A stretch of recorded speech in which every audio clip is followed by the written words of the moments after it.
les plastiques, dans notre quotidien, ils sont là, ils nous encombrent, ils s'emballent quelque part. Et mon projet, c'est le temps s'emballe.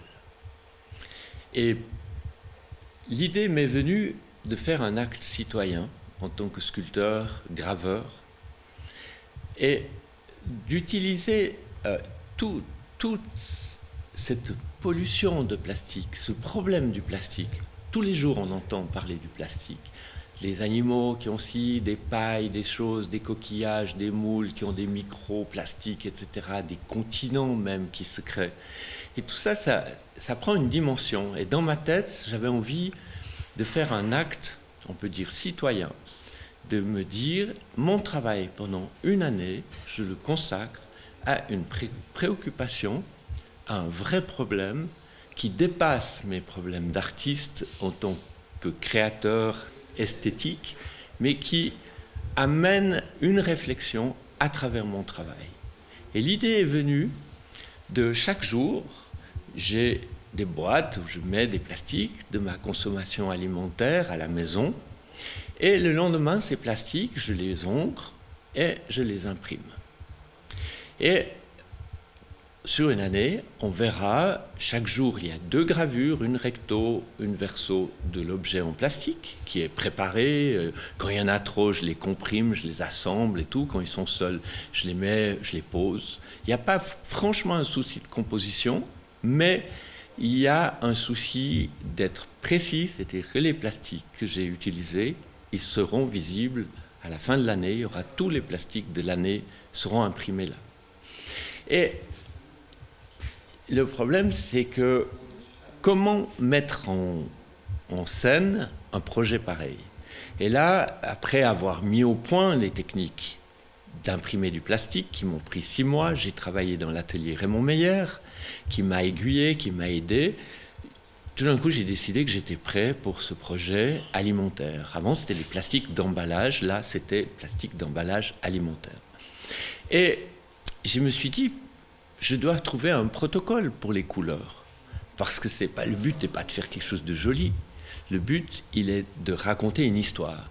Et je me suis dit, si je fais un protocole, comme je fais 2 gravures par jour, un protocole de température. Ça veut dire que si j'utilise la température la plus froide de la journée et la plus chaude, j'ai un contraste. Le contraste me permet de donner une dimension de profondeur dans mon travail et j'ai besoin de ce contraste, donc d'un recto-verso, d'ancrage.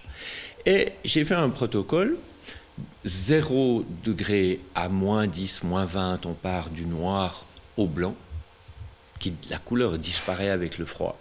De 0 à 16, on est dans les bleus. De 16 à 20, dans les jaunes, jaunes orangés. De 20 à 28, dans les rouges, rouges bruns. Et après, dans les violets. Ça veut dire que les extrêmes se remarquent parce que dès qu'on est dans le violet, on est dans une situation extrême, de grande chaleur. Et quand on est en dessous de moins 10, on est dans des blancs et on est dans des situations extrêmes. Donc, les 2 pôles extrêmes sont situés et la moyenne peut s'installer.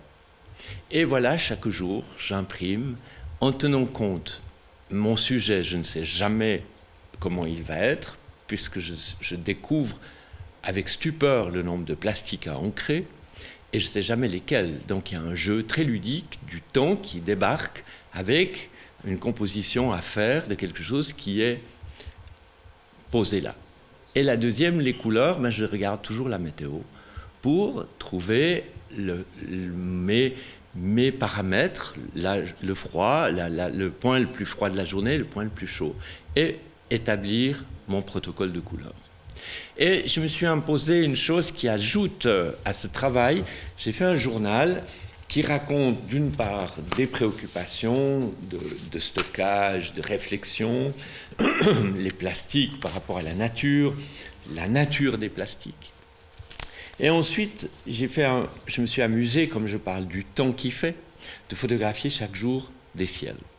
Et là, on a les ciels, on a une épreuve d'un côté, d'une température, et là, vous voyez, d'un côté, on a une couleur, de l'autre, on a l'autre, et on a ce mélange des 2 choses. Il y a les plastiques qui sont bruts, Il y a les plastiques qui sont après colorés, et après on a les 2 couleurs qui sont issues de ça. Et on peut continuer chaque jour à son lot. Là, il y a les plastiques qui sont photographiés. Ça, c'est les plastiques qui sont imprimés, qui ont pris la couleur. Et entre deux, on a ces 2 paramètres qui correspondent à la température qui est décidée. Ici, on voit que le temps était nuageux avec pluie, entre 2 et 5 degrés. On a le ciel, les plastiques, etc. Et c'est un travail du temps de chaque jour quotidien qui, à la fin, offrira une fresque totalement vivante de finalement ce que j'ai vécu en tant que consommateur. Et le plastique, la réflexion qui m'intéresse, c'est de dire qu'il ne doit pas finir dans la poubelle, il ne doit pas finir dans l'eau. Et il faudrait simplement réfléchir avec un matériau assez incroyable, qu'est-ce qu'on peut faire avec et qu'est-ce qu'on doit faire avec. Voilà.